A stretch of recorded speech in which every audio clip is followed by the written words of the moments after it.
Welcome to the Autosportradio.com 2023 show. I'm your host, Don Kay, and we are coming to you from Green Street Pub and Eatery, 911 North Green Street in Brownsburg. Tonight's program is presented by the Indy Dental Group. It's Indy 500 veteran Dr. Jack Miller and his wife, Dr. Liz Lewis, have a spectacular practice. If you think you need your teeth checked, I highly recommend you go and see them. They have 5 offices in the area, so they'll find one that fits you. You call and make an appointment at number 317-846-6125. That's the Indy Dental Group. If you need insurance for anything, your vehicle, home, whatever, go to VP Insurance. They're located just a mile or so at 5004 West 16th Street, about a mile west of the Speedway. Talk to Mike Pardee or Tom. The number is 317-248-0070. That's VP Insurance and Speedway. And if you like Trans Am, you like vintage Indy cars, you like any kind of race car, SVRA's got it all. So go to their website, svra.com, and check out the schedule. If there's an event within an hour drive, I highly recommend you go. It's a phenomenal event. They bring great cars, great racing. You'll have a good time. I want to mention, as always, the sound is provided courtesy of Pierce Productions. And Mr. Pierce just dropped a sandwich over here as he's waving to his fans. My first guest, I'm sure several of you are saying, what is this? You got a magazine cover girl? She does commercials for ladies' hair. She's on television at ESPN or something. No, she's a race car driver. She puts on a helmet and she wants to beat you, and she has done very well. She is currently mathematically the Rookie of the Year in the Silver Crown Series, and except for an engine problem at DeCoin, she's run every lap of every race so far. She's doing well. We're going to find out how she's done, what they set out to do. Please welcome Kaylee Bryson.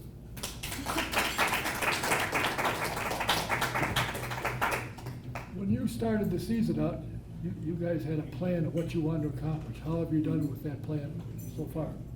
So far it's been good. You know, we wanted to get Rookie of the Year, and we're leading that chase so far, and it's been a really good year so far. We've finished all the races besides one, and we had an engine problem one time, but other than that, it's been a really fun season. Now, you came from dirt. I mean, you didn't live in the dirt. You raced in dirt. Yeah. And you've now started running pavement. How do you like pavement? I love it. Really? Know, it was a new experience for me, but I really fell in love with it whenever I tried it, and it was a learning curve because it's something I've never done before. I grew up racing dirt, so once AP put me on the pavement, I just really, really enjoyed it and wanted to do more ever since. You've come out from the little cars and midgets and sprints. Yeah. What's it like in the Silver Crown? How do you like that car? It's got, I assume, more horsepower. It's faster. It is faster, and I love that. So it's really fun. It's more my style. The cars are really stable, and midgets are really wild. So I think once I got in a car that was stable and it took a little bit more technique, it was something that I really enjoyed. How much help has Aaron been to get you to understand how the car reacts and set it up so that it reacts the way you want it to? A lot of help. It's nice to have someone that has so much experience. Me coming in, I'm pretty new to the sport and new to pavement, so finding a teacher that knows how to set up the cars, knows how to race them as well, and have that in my corner and teaching me, it really benefits me a lot. You're in town. There's an event going on in turn 3 of the Speedway. I don't know what that's all about, but you're in town for that. What is that? The BC 39, of course. That's right. Yeah. And I understand you're going to be running Chad Boat's car. I am. It's we went and ran with him at Gas City with the USAC NOS Energy Drink National Midgets, and I haven't been in a midget all year, so to be able to jump back in, last weekend, it was really fun. Got me back into the swing of things. I might also mention, I was going to say it at the beginning, but being a sports announcer, they thought, what is she here for? You were also the first female to qualify for the feature in the Chili Bowl. You've done it twice. Twice so far. I'm trying to make it 3 times this year. There you go. Who do you drive for in the Chili Bowl? This year it'll be Chad Boat again. Oh, really? I normally race for Keith Coons Motorsports, but we're trying new things. I got to race with him for 3 years, so now it's my new, it'll be my first time at the BC 39 and Chili Bowl with Chad Boat. What does Chad bring to the table other than his dad if he comes along? Really fast race cars. He's got really, really nice race cars. I got to see him for the first time, and you know, it's carbon fiber. The cars are really nice. He has a lot of knowledge setting them up. So, you know, I'm really excited to see what we can do with the BC39. You know, it's interesting the turns that things take. I mean, I love the sport of motorsports. I love it. I chase cars, short tracks for years, probably 50, 55 years. I used to be on the road probably 30, 40 weekends a year, if not more. But, and it's changed, but yet it hasn't changed. But I have noticed that you have been able to attract some sponsorship. You've done extremely well with that. That's the most important part of racing, because you can't race without sponsorship. And you know, 2 years ago and last year as well, I would go into the Chili Bowl not having any plans for the future year, and you know, that all relies on sponsorship and finding funding to go and race. So luckily enough, we got to jump back in the midget at the BC39 this year. I have LSI on board with me, Welsh Heating and Cooling, you know, Zaki Ali, Child-in-Law, and Jeff Hill Trailer Sales, and they, you know, helped me so much being able to fund this, you know, racing career that I'm wanting to do, and they completely funded the BC39 for me, making it possible. Wow. How did you get, when you go back and forth heading north and you see a big billboard that says Ali, I forget, Zaki Ali. Zaki. How did you get him? He's actually one of Aaron's friends. They've been buddies for a while, and Well, I that met. probably kept Aaron out of jail, maybe. Yeah, we can say that, but that's how I met him, is through Aaron. Well, that's interesting. Yep. And the word is out that you have a merchandise trailer. We do. We'll have that available at the BC39, which will be really cool. It's my first year having one, so it's been exciting. It's a new journey for me, for sure. And I've been told that there are people that line up at the trailer. Yeah. In fact, there's a young lady that's got your last year's shirt on right over there. Right? Yeah. She's trying to cover up with a jacket, but it didn't work. Yeah, I think it's really cool. You know, as a race car driver, I see myself as just a normal person, and to go up and walk up to the merch trailer throughout the night and see a line of people wanting to wear my merchandise, it just makes me feel really good that, you know, there's other people that don't see me as just a normal person. They actually look up to me, so I try and put on a good face for them, and you know, set good examples and be a good role model for all those younger kids looking up. Do you have any kids? Now you're from Muskogee, Oklahoma. Oklahoma. Are there any of your competitors that you used to race against as a kid, which you still are, that have moved up the ladder like you have? Yeah, you know, I think Christopher Bell was the first to do it. He was from Oklahoma, and we kind of started in the same thing as micros, and you know, he's in NASCAR now, so he's moved up the ranks quite a bit. But you know, it's kind of cool racing with your friends, and you know, you get to move up together. I think that's been pretty fun. Now you mentioned the series that I'm not totally familiar with, NASCAR. Do you happen to have your eye on that, pray tell? Of course. I hope not. Oh. Yeah, I have my eye on anything that, you know, is going to move me up the ranks for sure. The biggest race in the world is the 500. It's Indy just on the 500. street. Yeah, I mean, obviously that's everybody's on everybody's bucket list. That'd be a really cool one. What do your parents think of your venture into racing? They love it. You know, everybody always asks my mom if it scares her, and you know, she's so used to it now. I do so much crazy stuff, you know. She roots for me more than anybody, so really. You do crazy stuff? What does that entail? Racing. Apparently that's crazy to a lot of people, but you know, right. It's fun to me. Well, that's great. How did you get started? It seemed to me your grandfather builds mini something. Yeah, mini sprints. Mini sprints. And that's how you got yourself started in? Sort of. I didn't really know what racing was whenever I was really young, and whenever I was 9 years old, he bought me a dirt go-kart, me and my cousin, and we kind of just went out and played in the dirt, you know, and that's kind of what got me introduced to racing, because I had no idea what it was before that. And now that you're in it, what do you think? You know, I started racing when I was 9, and I didn't really know what racing was, and I started doing it, started getting competitive, started learning more and more about what it was, and, you know, ever since I was 9 years old, I've wanted to just, you know, make a living out of something I love, and it's something I really am passionate about, and something I want to do every weekend, spend my Saturdays at the racetrack. Well, it seems that you've done rather well with Sam Pierce Racing under the tutelage of Aaron Pierce. I guess he's still around. I've tried calling him, I never can get a hold of him. But I'm assuming he's still around someplace. Yeah. You ran a couple of times in the Trans Am Series. What's happened with that? It's really fun. Road course racing's totally new world for me. I'm used to just turning left, so I learned how to turn right a couple times this year, and we've got the TA2 car and the Corvette, and we've done some testing with that, and we're going to do more of that next year, and that's just totally learning curve for me, and it's been a fun practice sessions all year long. You're going to drive a Corvette? Yeah, Corvettes are real fun to drive. Yeah, I'm sure they are. I'm sure Yeah. Sam says, you're sure go drive my Corvette. Yeah, he loves it. I've known Sam for quite a number of years. He sponsored me for, I don't know, 10 years, I suppose. Mm-hmm. He's quite a guy, and if you met him, you would never in your wildest dreams think, this guy really loves racing. That'd be the last thing you think of. Right? Yeah. But Yeah, he's got a shop full of race cars, so he must like it. I would hope so. Yeah. I've stopped by there 3 times trying to take a look at all the cars, and never been anybody there. I think they know I'm coming, and they say, lock the door. That was like me yesterday. I went to the shop yesterday, and everybody left whenever I got there. Oh, does that tell you anything? Trying to avoid me. Yeah, well, what's your 24 plan? Are you gonna run midgets and sprints and wing sprints and so forth, or are you gonna concentrate on the Silver Crown? What's your plan for the 24 season? Everything. Everything. We're gonna for sure do the Silver Crown car again, and I really enjoy that. It's definitely my style racing. They got long races, and the cars are just really fun to drive. But we're gonna try and do everything that we can. Whatever opportunity arises, we're gonna jump on it. I think the last race of the season is locally at IRP, is it not? Mm-hmm. For the Silver Crown, yes. And if you do a halfway decent job, you're only a couple of points out of 4th place, if I remember right. Yeah. So if Aaron can let the air out of your competitor's tire, you can win. I know. We're gonna have to tell him to do that too. No, I said it.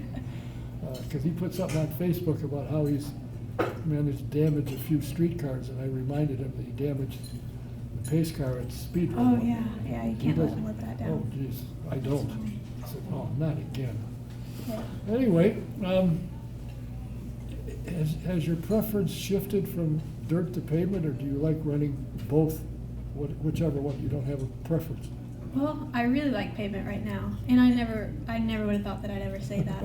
I used to say pavement's for getting to the dirt track, but once I started racing pavement, I just really fell in love with it, and it's what I've mainly been doing all year long. So I really enjoy the pavement right now. Well, I get up to date stuff from Joe Mershon. You know Joe, Mm-hmm. Dandy Very Joe. well. Yeah. Yeah. In fact, I talked to him for 45 minutes today, and got all the inside skinny since he didn't go to the race. I made it up. But what's impressed me is the sponsors that have joined you a few races back and have stuck with you and have increased their involvement with you. I think that's pretty interesting, pretty difficult to do, because as Al Unser Jr. told me a year or two before he retired, I've never had to go get a sponsor. Right. It's at the time when he had to do it. And so things are falling in your place. It must be the T-shirts you're selling. I mean, it's got to be something, but I'm really fortunate enough to have sponsors, because none of it would be possible without them. Well, you got Bryant and Carrier. Those are 2 big names, and I worked for a race team that Bryant sponsored for many years, so they're used to it. Right. They were at the 500 for many years. They So. sponsored plenty of women in the 500, which is really cool. How many females do you compete against on a weekly basis, besides Taylor Ferns? Taylor Ferns, me and Taylor race together every weekend, but normally in the Silver Crown series, it's just me and her. But I think this week at the BC 39, there might be 4 or 5 girls, which will be really cool. Do you think have you had a problem with, they're saying, oh, look, there's a girl in the car. You put your helmet on, they don't know who the heck you are. Right, yeah. But have you had any pushback from any of your competitors? Sometimes. Of course, whenever you first start in a series, you kind of got to earn your spot. It doesn't matter if you're a female or a male, you kind of just got to earn your place. And, that's, I think that was the biggest thing going to the Silver Crown series, is everybody races with such different respect than midget racing. Midget racing is pretty wild, and, you know, a lot of people get taken out in midgets. So it was kind of a weight lifted off my shoulders going into the Silver Crown because everybody races with so much respect. And once you race other cars with respect, they return the favor. If I'm not mistaken, the 4 or 5 or 6 time Silver Crown champion finished behind you this weekend, I do believe. Cody Swanson must have had something happen to him because he was back behind. I think he was 18th or 9th, somewhere in there. I saw that. Good grief. Last couple of races, he struggled with it. Yeah, And I believe he's a few points behind in going for the championship, I think. Yeah, he's real good at the pavement though. Yeah.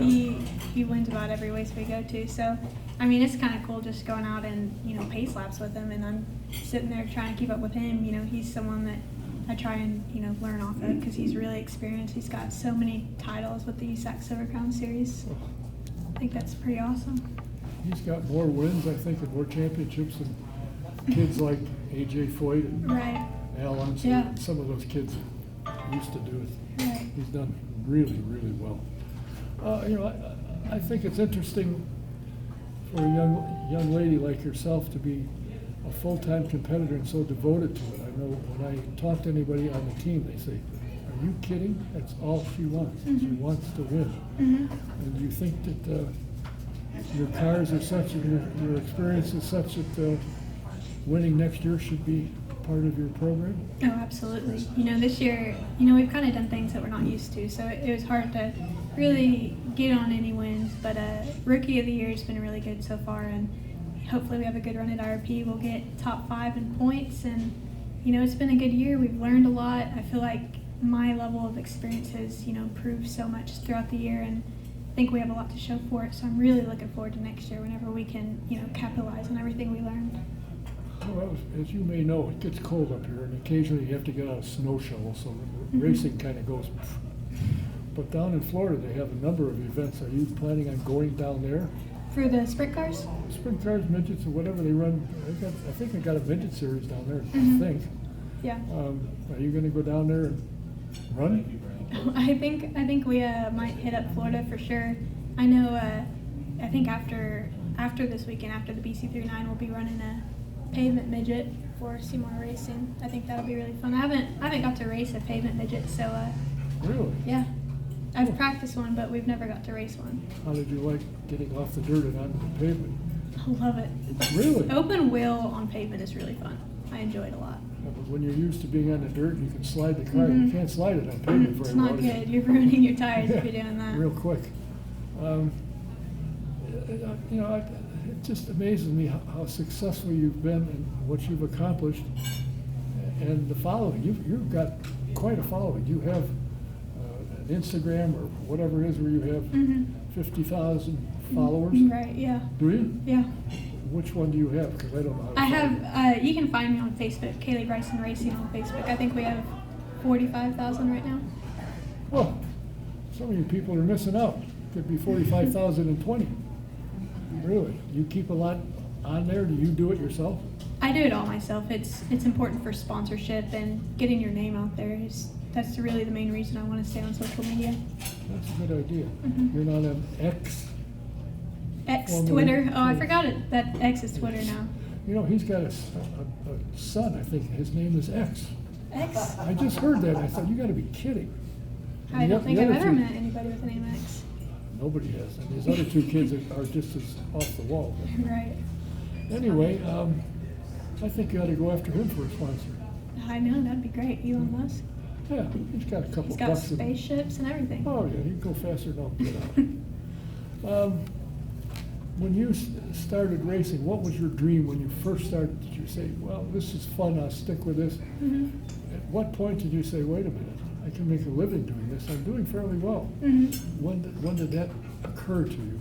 I think, so in 2015, I won the Tulsa Shootout it was a restrictor car at the Tulsa Shootout, and that was like my first big win. And that's whenever I kind of realized I can like make a living out of this, I can make a career out of this. I never really imagined me going and working a 9 to 5, and I wanted to do something like racing cars for the rest of my life. So I think that's really whenever I realized I want to go somewhere with it. You go to college? Mm-mm. They don't have driving They don't classes. have driving college, I no. know. But you go to Purdue, and they did have, now it's at downtown IUPUI, they have one. I certainly hope that I live long enough to see you going to 16th and Georgetown. I've been down to Daytona many times, and it's not as fun as watching 16th and Georgetown. I hope you aim that direction, and with all the open wheel stuff. Right. You may have heard over the years that guys like some guy, A.J. Floyd, came from open wheel, Gordon Johncock, Al Unser, Tom Sneva, some guy, Mario Andretti, I think, started there. So you're on the right track. I definitely want to be like someone like AJ Foyt. You know, everybody knows who he is. So. You're not kidding. Well, I moved down to Florida, and I was a general foreman for an electrical. I was an electrician, and I get to a job and we started talking about racing. You know Foyt? Oh yeah. I get the contract, but that worked out really well. Yeah. So.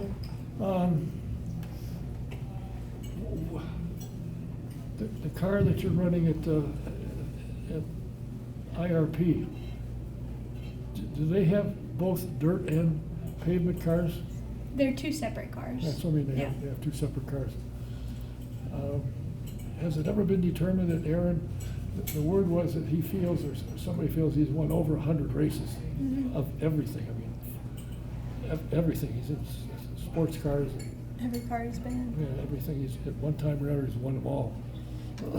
And I keep getting told that when you go to a racetrack, when he's there, there's a lot of teams that come over to ask him his advice on how to set cars up. Oh yeah, every race we go, I don't think I've ever been around there, and you know, just walking, you know, to one trailer to another, there's always someone coming up to him. He's pretty popular. He is? Yeah. Oh, that's kind of surprising. Have you met his daughter, the horse gal? Paige. Oh boy, isn't she something? Well, that's better riding horses than driving race cars, I guess. It's safer. Well, you know, I'm pleased that you have taken the time to come here and chat with me again.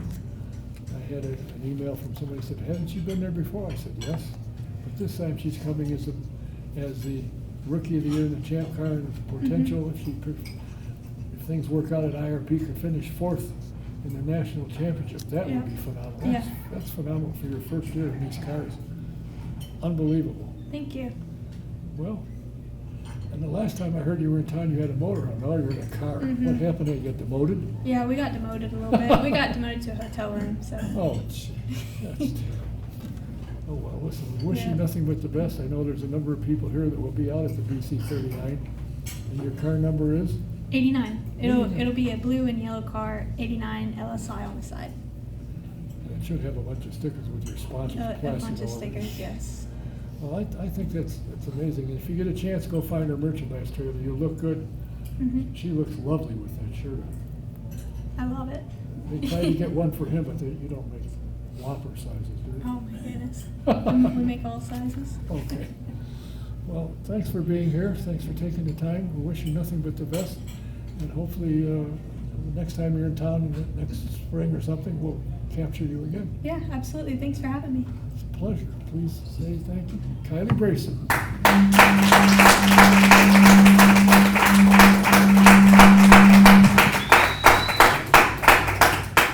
My next guest is an older gentleman. He's working his way up here. I'm only here so I don't get fined. Oh, that's good. I did find you, by the way. Yeah. Fine. Sorry I didn't get back to you right away. That's all right. You're a busy man. Yeah. I need only say one thing. The voice of the 500, Mark Jaynes. Thank you, Don. Happy to be here. Good to hear from you. You know, when I read your bio, and it was 2 pages long, I put the whole thing up. To think of where you are today and what you had a dream in 1970 when you got a cassette recorder and would listen to the race and practice broadcasting. It worked. Yeah, for sure. I mean, a lot of influences early on in my life. My elementary school principal kind of guided me toward broadcasting because he told me I was a horrible softball player, would never be a Major League Baseball player. So, tough love. I learned that at a very early age. But then, yeah, my parents, I told them I wanted that cassette recorder. They bought it for me. And then when I started in high school at Monrovia, we had a journalism department and took part in that and got involved with athletics and started doing sports reports for WCBK in Martinsville. And my sophomore year in high school, I had to had a 2.5 to 3 minute update had to be called in by 11 p.m. Now this was well before cell phones. And so here was this 15-year-old kid trying to beg an athletic director to use a phone. And if he said no, our football coach for road games was nice enough to find a convenience store, or a gas station, so I could find a payphone and call collect. Because if I didn't have it called in by 11 o'clock, all the money I had made at that point was wiped out. If it was like the fourth week of the season and I had to start all over again. I got paid the handsome sum of $5 a game, and I didn't get paid until the season was over. So got taught a lesson of responsibility and time management and things of that nature pretty early, I should say. And then eventually got hired right out of high school to do morning news there. And I just wanted to be a sponge in the very beginning. I never grew up wanting to be a newsman, but that's where the opportunities were, so I took it. And then after I was there 6 months, I think, the early morning custodian quit. I told Dave Keister, I said, I'll come in and dump your trash cans and scrub your toilets. I don't care. I just want to be around the station. So, and it's a long and winding road from there that landed me here tonight for sure. Well, I think often of the time that I spent as your associate up in the grandstands, trying to keep, you're watching what's going on in the front, I'm watching what Right. happened in the back. So Yep. if something happened, hey, so you were on top of it, and the radio broadcast, you were able to keep up with what was going on in the entire field, and I had a ball. And the most fun was in the production trailer with you, Dave Wilson, Yeah. Wally, and some of the stuff and Nicole, and some of the stuff that went on there, you could have made a television show on. Yeah, you had to be pretty thick-skinned, that's for sure. I mean, we were sometimes a little brutally honest with one another, and everybody took turns, in the crosshairs, if you will. But it was a wonderful time, that's for sure. And a lot of it's changed. It's not anywhere near. I'm not saying it's better or it's worse. It's just different. But I know that those are years for sure that I reflect upon fondly, no doubt. Now, you started out the season, if I'm not mistaken, not going to many of the races, but I think somewhere midway that changed. Well, COVID changed a lot of things for a lot of people, and thanks to technology, they figured out that a lot of things could be done remotely, and so for the past couple of years, I've not traveled the full schedule. A lot of what I do from a studio in Indianapolis. And then have one other turn announcer there with me. It's usually Nick Yeoman, who anchors the Indy Next Series. And then Chris Pollock's there and Sam Rumsa. And then Davey is on site because he drives the fastest seat in sports now. We usually have 2 pit reporters for the weekend, and then Georgia Henneberry joins us on Sundays for race day only, and then we'll have two turn announcers out on the course. Again, technology is amazing because at times there are some glitches. We had to manage our way through a 5-second delay when we raced at Nashville. But now for all of the ovals that we do, we're on site, and we went to Barber last year because we could see a pretty good chunk of the racetrack. So Now, the season has been announced for 24. And Milwaukee is back on it again, and they're running a Saturday and Sunday event, which I Yep. think is spectacular. Yep. And have you heard, I was told that Roger is promoting that. Now, I don't know if that's true or not. yeah, I think we'll find out that there's going to be some involvement there. I think that's probably the direction they'll go with that, and if they have any measure of success that they, like they've had at Iowa, it'll stick for sure. And that's the thing is you want it to stick, you want it to do well, and you want it to be on the schedule for the foreseeable future. If I were king for a day, the 2 places I've always felt like we needed to be are Milwaukee and Watkins Glen. Those are just 2 that I think are part of the fabric of motorsports, and I think those are places that we belong. What have you heard has happened with Texas? Well, I mean, I think from everything that I could glean, I was just there over the weekend. I was honored to have the opportunity. Over the past few years, I've been able to work a couple of events with PRN, and had the opportunity at the last minute to go to Texas and call a turn. We could talk more about that later and how glamorous it's not. But no offense to Texas Motor Speedway, but Mother Nature made it not.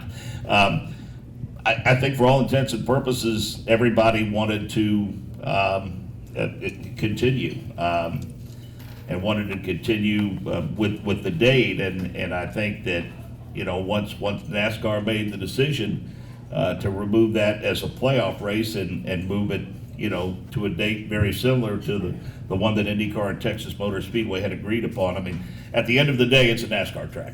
And that's, I think, who they're beholden to. But I really believe with the long association and the history that they have, I think both sides have every intention. When some other factors influencing the schedule won't be influencing the schedule next year, 2025, I mean, I would not at all surprise me to see the NTT IndyCar Series back in Texas. I know there's quite a break for the Olympics that NBC is covering, and I'm sure it's on all of the channels. They have 3 or 4 networks that'll be on all of them. Yep. What do you think about the $1 Million Challenge? I think it's a cool idea. I think it'll benefit, the race teams. It's going to be interesting to see how it unfolds. I mean, it's a relatively new venue for the NTT IndyCar Series, after they tested there last year. But I think with the amount of promotion that it'll be given, I think it's going to be interesting. I mean, if you win a race to the victor goes the spoils, but there's a heck of a difference between a trophy and $1 million. So it's we'll see how many friends they have out there when things get tied at the end of that 12-car shootout. I think I read somewhere that the only tickets will be available to the fan club or something like that. I could remember seeing that in there. And I think Mr. Cusick had a little bit to do with this thing. Yeah, I think there's some work to do there to make that a quote-unquote full fan and environment and facility, and I think they're working toward that in the future. But I know that everyone were blown away by how welcome they were made to feel last year, and just the beauty of the facility and everything. It's an impressive place, and hopefully that'll be something that'll be part of the schedule for a long, long time. It's kind of interesting. Somebody said, "Well, what is it? It's a residential area." I said, "Yes." You ever heard of John Travolta? Yeah. He's at a place where he's got an airplane in his garage. Yeah. And they got runways. This has race cars in their garage, and they got a racetrack. Yeah. Is it a road course? I would assume. Right. Between the bushes and the houses and so forth. And it's not bad. $1 million to win, $700,000 for second, $500,000 for third. I think 3 for fourth, and 2 or something. And then if down to the rest of it was $23,000, which might buy a set of tires. It's about the budget for your show here, right? Oh, pretty close. You took a lot of it, I might add. I'm told you're in an unusually good mood tonight. It's one of the things that I was told. I'm not giving that away. I was told that you were in an unusually good mood tonight. How would you notice? That's a great point. How would you notice is a great point. Well, I guess it's could be. I don't know. I get excited to have somebody like you take the time to come here and to realize how you started, a dream you had, and you made it. You did it. What's next for you? I'm probably closer to the end of my career than I have been at any point in my career. My thought process as I get to this point, I start thinking of my mentor and friend Bob Jenkins, and yeah, please. And I think I've told this story before, and maybe on this show. Bob had been retired for a couple of years and was spending his winters in Largo, Florida. And my mom lives nearby in Zephyr Hills, and so we had made arrangements to meet up for lunch. And so we met at Indian Shores at a restaurant. And my wife and I got there early, and Here comes this guy walking out with a tan, hadn't shaved for 3 or 4 days, and he's wearing a pair of shorts and a t-shirt and flip-flops. And he looked like anything but the motorsports broadcasting icon that he was. And he was just happy being Bob. He didn't want to be a legend, didn't want to be a motorsports legend, he just wanted to be Bob. And, he was, when he walked away from it while he was still among the very best at what he was doing, and nobody told him to get out. And I think in this business, it's always important to have a sense to when you can beat him to the punch. And I'm lucky enough, I've been blessed with 2 wonderful children who's blessed us even more richly with 4 wonderful grandchildren, and I think at some point I'm going to want to focus all of my time and energies there. I understand, you're a heck of a sitter. When your grandkids come over, you're just on the floor. Oh, yeah, I mean, I spoil them, that's what they're for, and I like them so much more than I like my children. I mean, I'm not going to lie about that. My daughter, as a matter of fact, she's assistant principal at Western Boone High School, and they moved from Speedway up to Lebanon over the summer. And it was funny, my wife and I were talking, when they were in Speedway with us living in Plainfield, we could make the 15 or 20 minute drive up there and it wasn't a big deal. But now that they're up in Lebanon, it's, 45, 50 minutes, so you start thinking about that's an evening, And so I said, I didn't realize just that little bit of a distance and how much different it would make. And oddly enough, the next morning, my daughter texted me and said, Dad, I love the house and I love where we live. I just didn't realize how much further we would be away from you guys and how much we would miss you. And I said, she's Lauren and her husband's Chaz. And I said, yes, Lauren. I said, your mom and I said the same thing last night about Cal and Chloe, your children. So. And I noticed during the season, during the break, you even sallied forth to Germany. Yeah, my wife's mother, we lost her a couple of years ago, but her mother and father met when her dad was in the service in Germany. And she came here to the U.S. with him and started a family, and the rest of her family stayed there. We now, over the last 5 years, have made 2 trips to Germany. They're about an hour and a half from Stuttgart in a little town called Schwäbisch Hall, and it's an absolute joy, and we're very, very fortunate to have such close contact with him. And a number of her family members come over here on a regular basis too, so it's kind of a neat deal. You are on the staff at Monrovia High School. Yes, sir. What is it you teach there? Communications, oddly enough. I don't tell them what it pays. I just tell them it's a great job.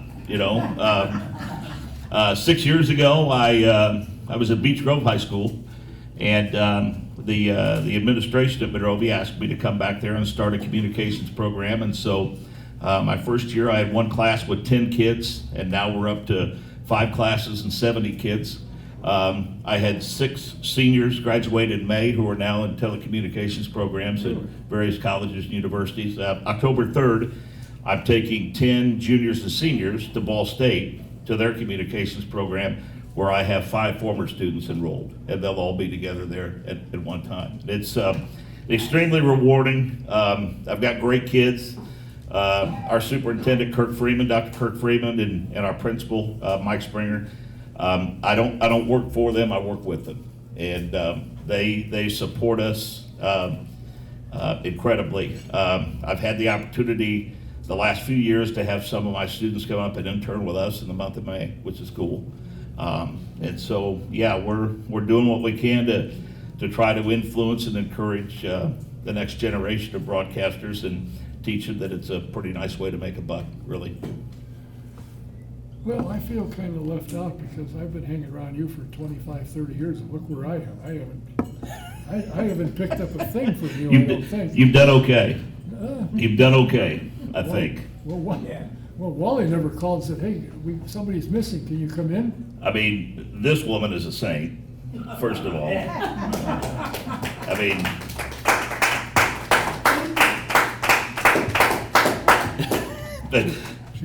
She must be. She saves me some of her food. Well, you've done okay with this deal, and you've done it for many, many years. I remember back when our good friend Gary Lee was involved in this show, and I think that we met through Gary, as a matter of fact, in this show. And, it's cool to see you do what you've always done, and that's promote all forms of motorsports and promote the next generation like you did with this young lady here tonight. So, there are many, many benefits to the show. It's entertaining for the folks that watch, but I appreciate your effort and value your friendship for sure, and I'm done saying nice things about you because it makes me uncomfortable. I'm a little nauseous myself. I've had fun doing it. I should have quit 20 years ago, but I liked the sport. I liked the people involved in it. Right. You don't read about so-and-so driver for Schmutz Racing has beat his wife or something. You don't see any of that stuff. And I've said this a number of times. In all the years I've been here since '64, I only know of 2 or 3 people that had a problem. One was because he followed his father. The other 2 were nitwits. Well, we made a concerted effort over the last several years since I took over as the role of as the chief announcer, the anchor. We spend a lot of time and energy promoting all the drivers in the ladder series. We give them a lot of airtime. We try to interview the winners every weekend. Rob Howden, who's worked with us on occasion.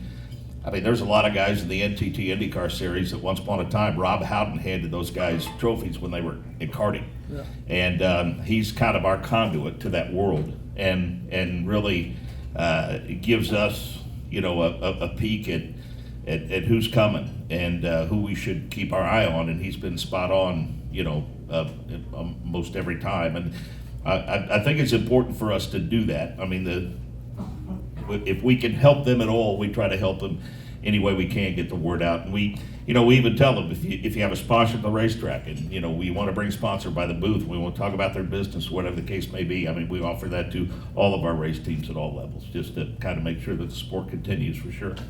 Well, I had a couple of guys in line to come here tonight, but they're testing Barber yesterday. Yeah. We're back in town. What do you think is going to happen? Do you see the series growing worldwide? With the Formula One drivers that are here, there's a lot of European following of the series. They bring a lot of fans, and I guess Campanino, from Argentina, he's got a boatload of people that follow him.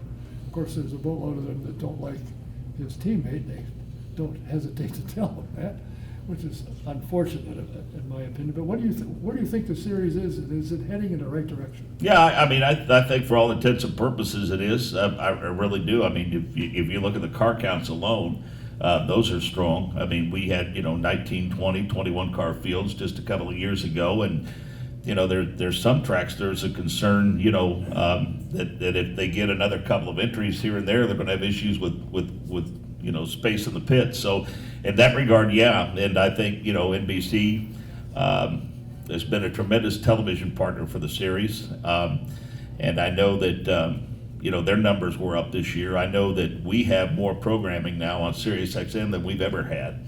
And we're working on offering more next season. And our affiliates have gone up, and the number of people listening and the time spent listening is going up.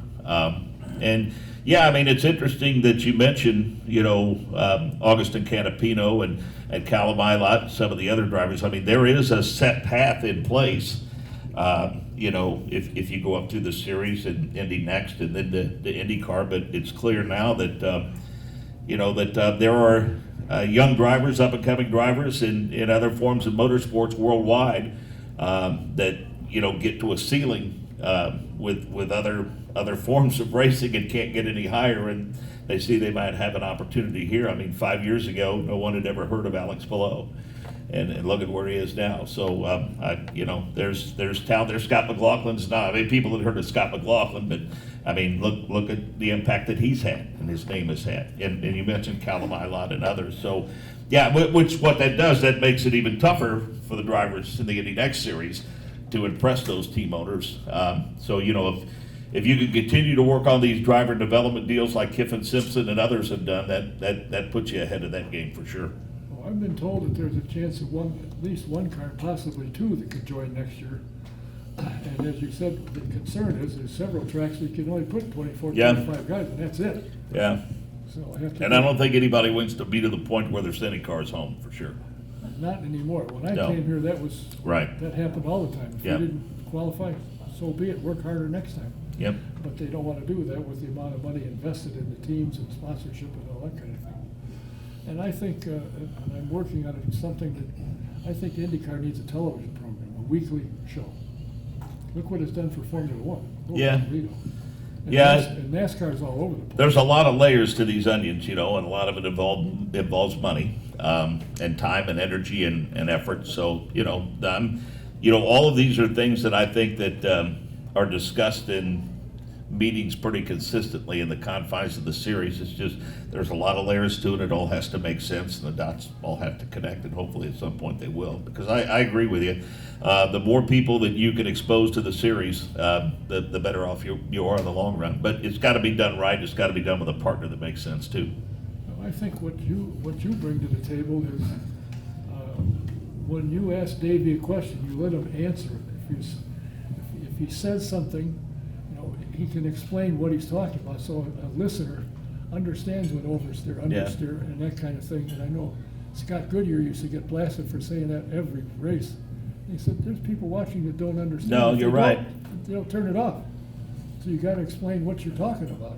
Yeah, I had, when I've done high school broadcasts over the years and state championships, I would have, prominent football coaches as analysts, and they would start talking B gap and C gap and A gap and 3 techniques and 2 techniques. And I said, just call them a defensive tackle and be done with it, because most people watching don't know what all those things are. So Right. and that's kind of the way we approach our broadcast for sure.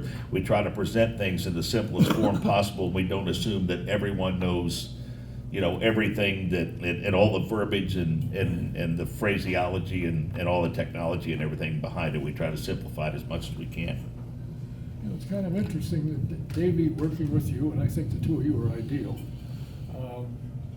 still drives race cars every so often. Of course, he's got to be careful because his son might beat him.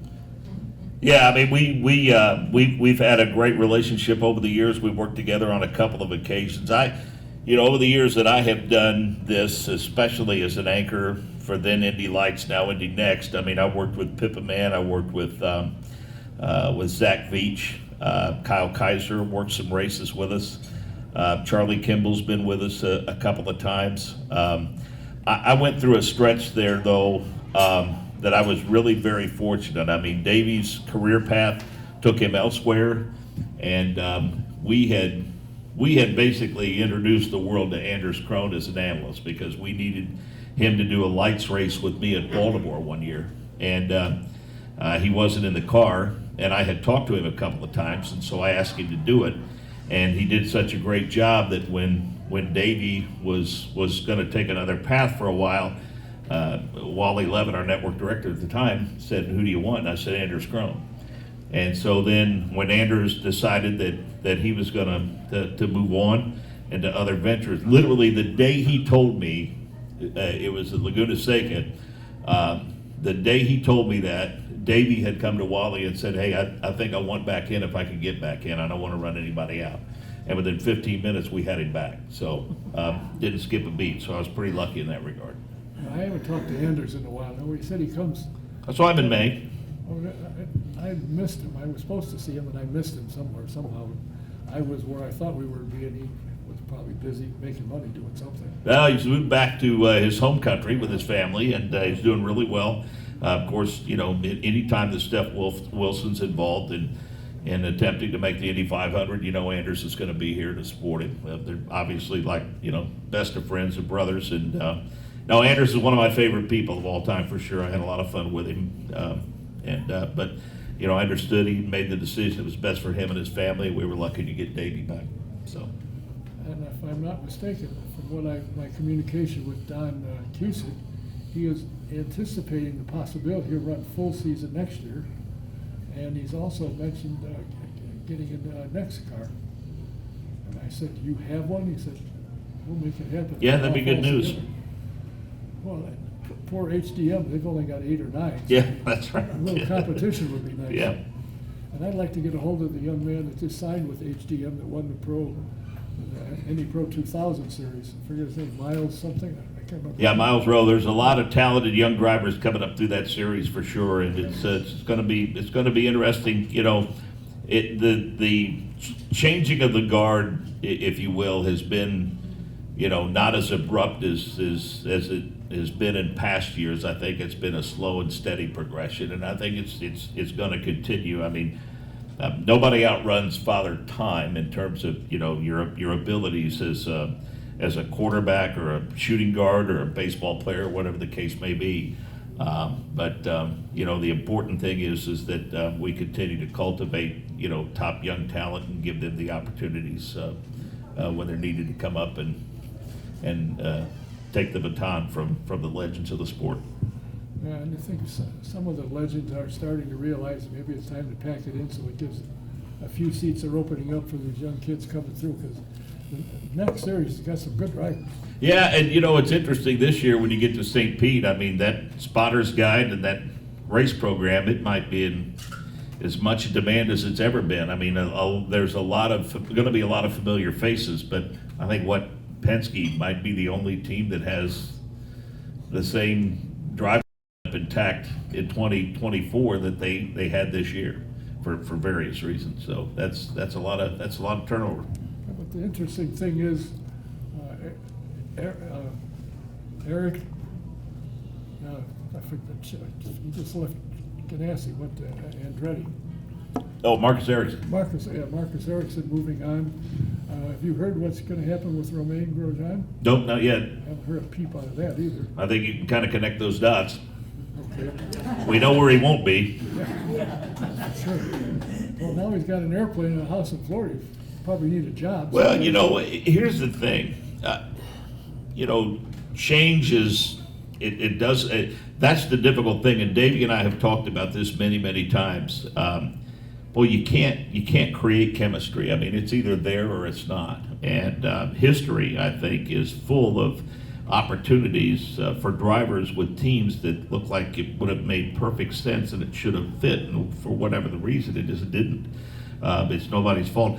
I don't think Mike Shank ever dreamed in a million years that Simon and Elio would struggle the way that they did with that race team. And for whatever the reason, it just didn't work. And I mean, I'm sure you would have to be on the inside to get the totality of why it didn't work, but sometimes it just doesn't, and it's not necessarily one thing you can put your finger on, but chemistry, it's a big deal. I mean, the driver, the crew chief, and the chief mechanic, and all those people have to be on the same page and speak the same language, and if they're not, I mean, the results are, or lack thereof, are pretty obvious. That's the thing. I mean, there's no hiding from lackluster results. You can't hide from that.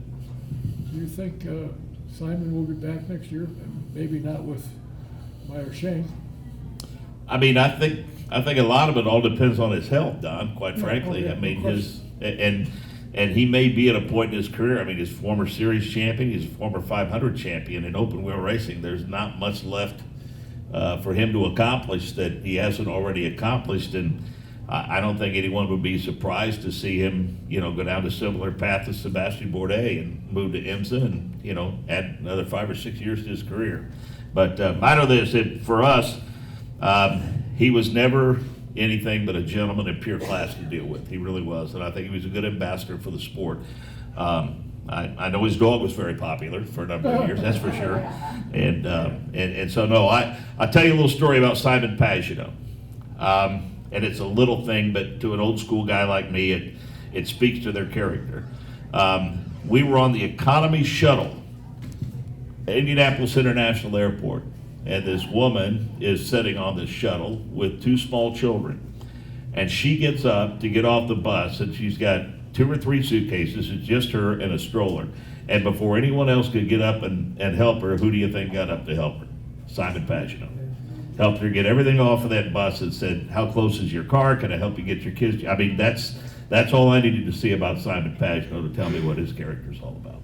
He's a straight shooter. I can remember when he was driving, I just forgot his name too, but I said, "You think you can compete in IndyCar?" He said, "Absolutely." He said, "But I'm going to make it easier. I'm going to change my name to Simon Indy." Well, as a broadcaster, my litmus test has always been, it's easy to talk to us when you're winning. I have the most appreciation and respect for the ones who are willing to do that when things maybe aren't going well. And no one has been classier or more sportsmanlike about that than a 4-time 500 winner, Elio Castroneves. And if he could do it, they all could do it. No question. And he's been a good guy. And as far as Simon, when he lived here, whenever I'd invite him, he'd come in, Yeah. talk to me. Well, and I think too, the thing that I've tried to mention to some of them off air in situations, I try to convince them, look, you're not talking to me, you're talking to your fans. We're providing you a conduit to your fans, and I don't want you to miss that opportunity. And so that's, if you don't want to talk to me, that's fine, but at least say something to your fans, you know? So, my wife doesn't want to talk to me most of the time. We've been married 36 years. Well, I was gonna bring a sympathy card with me, and that card on the table, I forgot to bring it. I was gonna have to. Yeah, she always looks forward to your responses to whatever she posts on Facebook. Oh, I'm sure she Yeah, does. yeah, she does. Well, I'll tell you what, I treasure the times that you and I spent. Yeah, me too, 4 or Don. 5 years sitting up in the grandstands, and I still think of the last time we were at Richmond. And the fans were coming around Yeah. to turn 2, and they were starting to catch us in turn 3, and I said, or we said, or somebody said, if this keeps up, we're gonna have to find another place to sit. Yeah. And unfortunately, the next year, poof, and I haven't said anything about going back, and that to me is a mistake. Well, I think a big hit, in terms of our chances going back there, I think it took a big hit when Dennis Beckmeyer left that racetrack and went to work for Henrico County, I think, is what county Richmond's in. He went to work for their Convention and Visitors Bureau, and he has long been a tremendous supporter of Okla racing when he was at California Speedway, and then became president of Richmond and or PR director at Richmond. And great guy, great racer. Maybe someday, but again, there are people a lot smarter than us making those decisions, and we'll leave it up to them to make the right one moving I hope they're forward. smarter than I am. Yeah, there's a lot of layers to it for sure, but I'm happy with the schedule all in all. I'm thrilled to death to be going back to Milwaukee, and I don't care if it's Milwaukee or the Thermal Club or whatever. We all do what we do because of the month of May, and everything else is just icing on the cake. Well, it'll be interesting to see how things go. Will you be at the Thermal Club? I'm not sure yet. I would like to get some information on that, because that is a weekend that, typically we, Nick Yeoman, and I think Nick does 4 or 5 races for PRN. I've done COTA the last couple of years with them, and that's that weekend. I'll be at the Roval in 2 weeks in Charlotte. It sounds to me like I'll either be at a racetrack or covering a race from a racetrack that weekend. So, All right, if you're not on the IndyCar race, I won't listen. well, if it's on, I'll be there for sure, regardless. Yeah. Well, I'll tell you what, having been with you as you moved up, it had nothing to do with me, just got to sit alongside you with a headset, got to listen to see what you're doing and helping tell you what's going on behind, which wasn't that often, fortunately.